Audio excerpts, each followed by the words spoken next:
जगत जननी माँ भवानी की जय।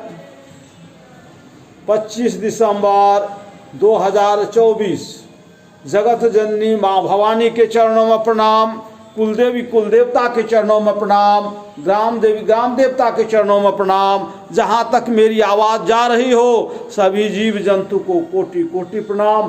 प्रेम से बोलिए माँ भवानी की जय, वीर बजरंगबली की जय। मानव जीवन में गीता का महत्व यदि आप जिस दिन समझ लेंगे, गीता पढ़ने से क्या फ़ायदा है, गीता पढ़ना चाहिए कि नहीं पढ़ना चाहिए। आइए श्रीमद् भगवद गीता के महत्व का हम लोग श्रवण करते हैं। गीता का महत्व कहता है यदि आप आधा श्लोक भी प्रतिदिन पढ़ते हैं तो मनमंत्र तक मनुष्य योनि की प्राप्ति होती है। तो आइए श्रीमद् भगवद गीता महत्व। पृथ्वी देवी ने पूछा, हे भगवान, हे परमेश्वर, प्रारब्ध कर्म को भोगते हुए मनुष्य को एकनिष्ठ भक्ति कैसे प्राप्त होती है। श्री विष्णु भगवान बोले, क्या बोले, प्रारब्ध को भोगता हुआ जो मनुष्य सदा गीता के अभ्यास में आसक्त है वही इस लोक में मुक्त और सुखी होता है तथा कर्म में लोपायमान नहीं होता है। महापापादि पापानि गीता ध्यानं करोति चेत कुर्वन्ति नलिलदूतभूत। जिस प्रकार कमल के पत्ते को जल स्पर्श नहीं करता उसी प्रकार जो मनुष्य गीता का ध्यान करता है उसे माँ पाप आदि पाप कभी स्पर्श नहीं करते। गीताया पुस्तकं यत्र यत्र पाठ प्रवर्ते तत्र सर्वाणि तीर्थानि प्रयागादानि तत्र वे। जहाँ गीता की पुस्तक होती है, जहाँ गीता का पाठ होता है, प्रयाग आदि सारे तीर्थ निवास करते हैं। सर्वे देवास ऋषियो योगिना पनगासे गोपाल बालकृष्ण रूपी नारद धुर पार्षदे सहायो जाते शीघ्र यत्र गीता वर्वर्तते। जहाँ श्री गीता वर्तमान है वहाँ सभी देवों ऋषियों योगियों नागों और गोपाल बालकृष्ण नारद धूप आदि सभी पार्षद जल्दी सहायक होते हैं। यदि आप गीता का जहाँ प्रतिदिन यदि यहाँ गीता वर्तमान है पढ़ते हैं, सुनते हैं, सुनाते हैं तो वहाँ भगवान के प्रसाद सहित श्री भगवान यहाँ पर पहुँच जाते हैं आपके सहायता के लिए। यत्र गीता विचारस्य पठनं पाठनं श्रुतं तत्राहं निश्चितं पृथ्वी निवसामि सदैवी। जहाँ श्री गीता का विचार पठन पाठन श्रवण होता है वहाँ हे पृथ्वी मैं अवश्य निवास करता हूँ। गीता श्रेयं तिष्ठामि गीता में चोत्तमं गृहम् गीता ज्ञान उपासित लोक प्रहम। मैं श्री गीता का आश्रय में रहता हूँ, श्री गीता मेरा उत्तम घर है। गीता का ज्ञान का आश्रय लेके ही मैं तीनों लोकों का पालन करता हूँ। गीता में प्रमा विद्या ब्रह्म रूपा न संशया अद्रमाक्षरा नित्या स्वनिर्वात पदामिका। श्री गीता अति अवर्णीय पदों वाली अविनाशी अद्रमात्रा था अक्षर स्वरूप नित्य ब्रह्म रूपनी और परम श्रेष्ठ मेरी विद्या, इसमें संदेह नहीं है।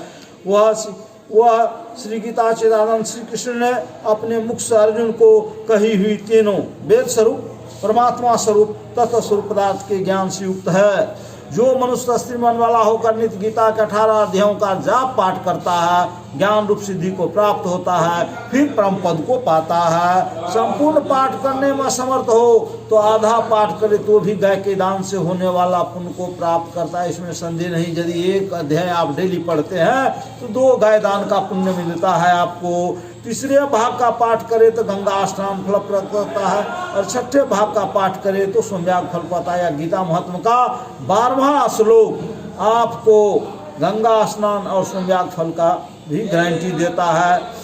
जो मनुष्य भक्ति युक्त होकर नित्य एक अध्याय का भी पाठ करता है वह रुद्र लोक को प्राप्त होता है। वहाँ शिव जी का गण बन के चिरकाल तक निवास करता है। नित्य एक अध्याय का जो आपका रुद्र लोक में भी आपका भवन रहने के लिए तैयार है यदि आप गीता का एक अध्याय प्रतिदिन पढ़ते हैं। हे पृथ्वी जो मनुष्य नित्य एक अध्याय ध्यान से सुनने के बात है। हे पृथ्वी जो मनुष्य नित्य एक अध्याय एक श्लोक तथा श्लोक के एक चरण का भी पाठ करता हो मनमंत्र तक मनुष्यता को प्राप्त होता है। मनमंत्र क्या होता है, जब चारों युग 17 बार बीत जाएगा तब तक आपको मनुष्य योनि का गारंटी देता है।